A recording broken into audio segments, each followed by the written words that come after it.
I'm Marna, and today I'm going to show you how to make a Santa hat for any size doll. And what you're going to need is some red stretchy fabric, any color you want, and some white stretchy fabric. I used mostly polar fleece, but for this one I did use a stretch knit. And then for your pom-pom, you might want pom-poms, or you might want to simply do something different, add a bell, or make your own pom-pom.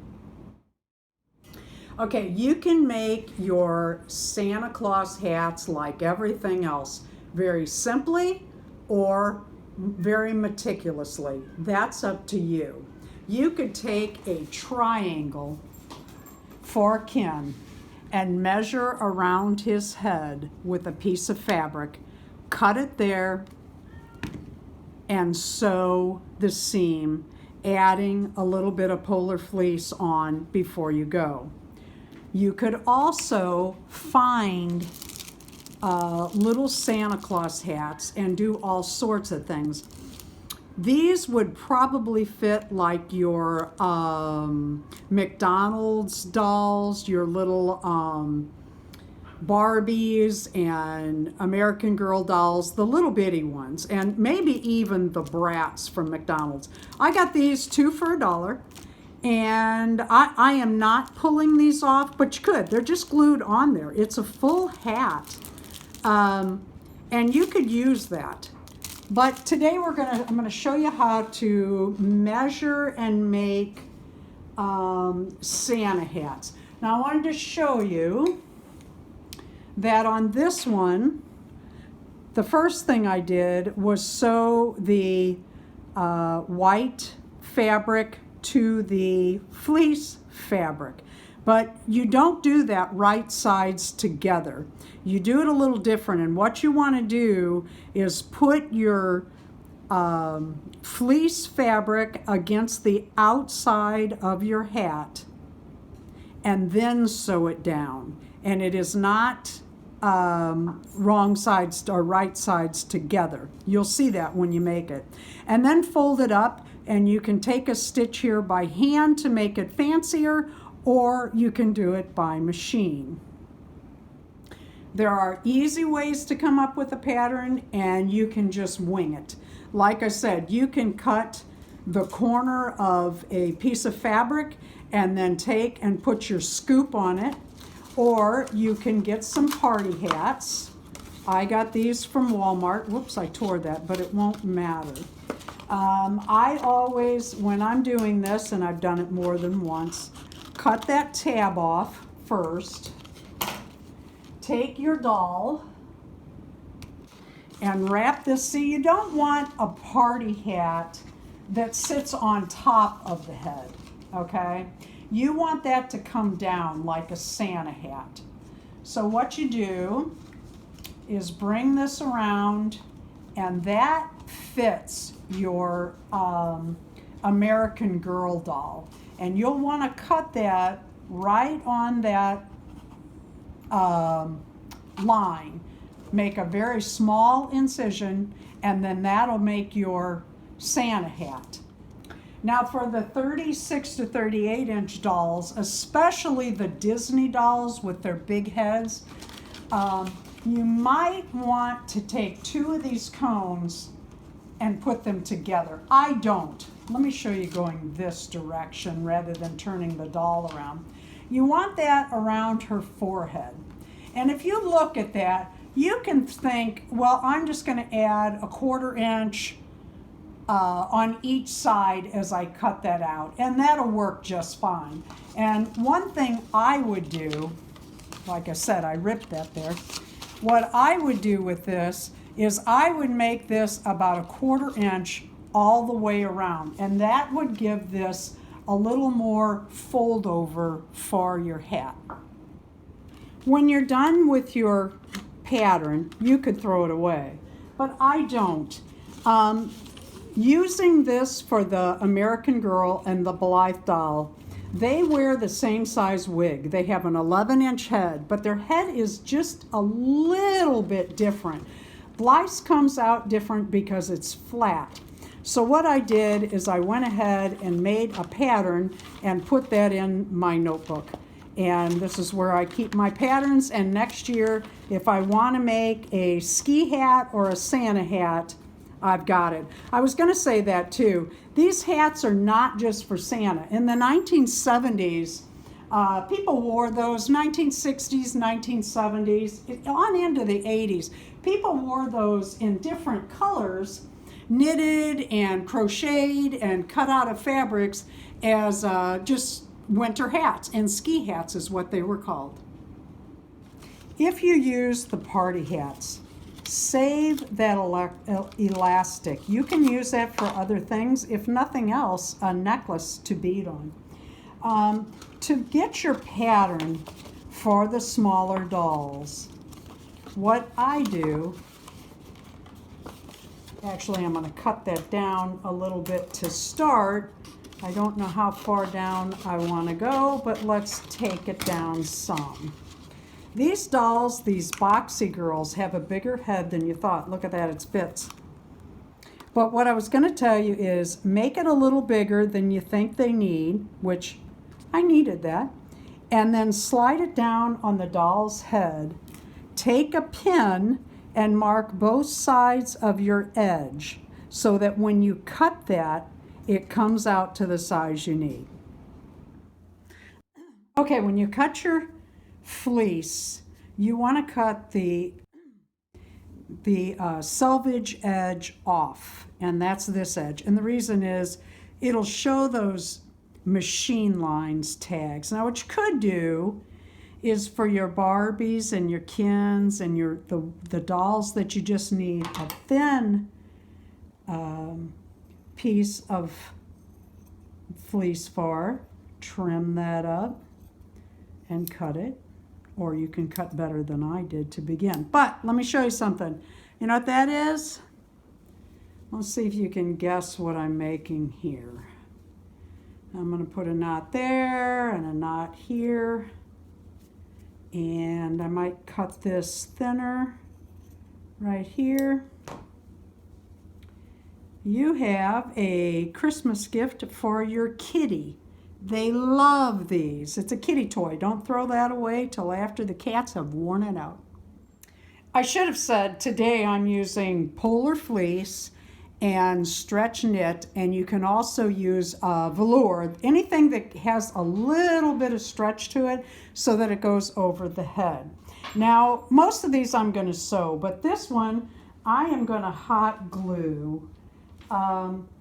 And this one is for the Boxy Girl. And the first thing you want to do is put your trim on the bottom of the hat that is near the face. Now, I am not really good at hot glue guns, but this new nicer one has made it a lot easier. And what you want to do is start your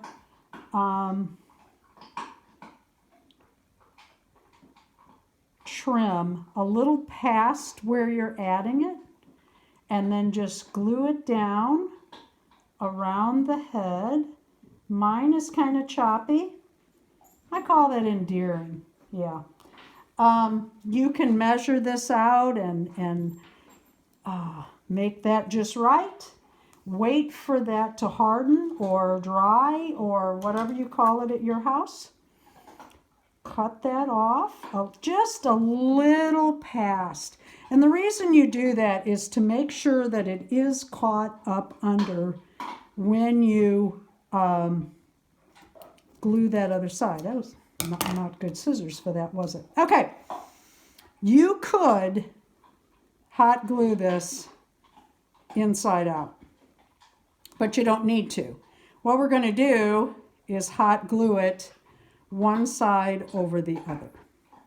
So I'm just going to run a bead on the side that I want hidden, which is the side I went over. I'm going to add a little bit up underneath that. And then I'm going to bring this around and line that up and go all the way down the hat. And then you don't have to turn it inside out, and it's not as thick. I am going to trim that a little bit when it dries. I made a beret for a Blythe doll, and this came out of the inside of the hat, but I saved that. And what I want to do is cut that, because we're going to use that for our bigger. We're going to cut a reasonable facsimile of a circle out of this scrap fleece. And then we're going to ball this up. You could use a pom-pom or a bell. Bells are especially cute on top of this hat. And just sew it on. I would not glue a bell on the top of this hat. And then carefully place this around the top of your hat. I'm getting glued to it to make it your pom-pom. All right, here's what I was talking about. When you get ready to sew your trim onto your bigger hats, or the hats that have wider trim, here is your front side. And what you want to do is sew, this is your good side of your fabric. So you want this to come around. So what you're going to do is actually sew back sides together so that when you pull this up around, you have your correct, when you do your top stitch, that'll come out so that your front side and front side, or good side or correct side, or whatever you want to call it, will be correct on your hat. And after you do your bottom stitch, you come around and make a top stitch. Now what you can do, if you like things real fancy and detailed, do that by hand, turn that under a little bit, and run a stitch underneath all the way over before you take your stitch up the back. What I did was I took the inside of that Blythe beret and I got the outside correct. I ran a running stitch all the way around, and I'm going to pull that tight. My mother used to make these. She would save my dad's beer bottle caps, wash them, dry them, put them up, and then at Christmas she would make there's a name for them that I cannot remember. They're called something. You put your bottle cap in there, and then you pull this tight, and it makes this little round piece, and then you sew those together. And she made, I don't know, wreaths and stuff. All right, I'm going to take some pieces of fleece that would normally be thrown in the trash. You know me, I don't like to throw stuff away. And I'm going to stuff this a little bit. And I'm just going to put that in there. And then I'm going to pull this tight. And there is your pom-pom. You already have your needle ready. Sew that to the top. One thing in the 70s that made our hats different than a Santa Claus hat was that we had fringe at the end of our hats. Some had the pom-pom, but a lot of people had fringe. So what would that look like if we took that and pulled that tight and pulled this tight? It kind of stretches it out a little bit. And then we took these and we stretched those out. And then we cut those about like this. And they do not have to all be the same size. It'll give it a little character if it's not.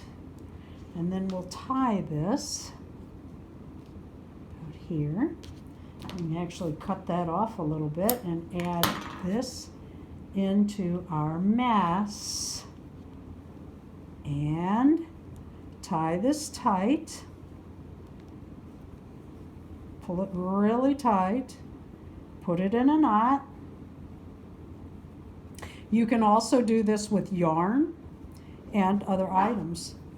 And then what you'll do is trim that up the way you want it. And you want to put the, you can do it any way you want. If you put it like this, it'll look kind of like a bow, which is kind of cute. Or if you put it like this, it'll look more like a pom-pom. And just sew that to the top of your hat. Thank you for watching. Why is she not wearing a hat? Because I'm also going to show you how to make a reversible Santa hat like you would a Christmas stocking. There is a little bit of a trick in it, and I'm going to show you that in a few days. Thank you for watching. Please leave a like, a comment, and please subscribe.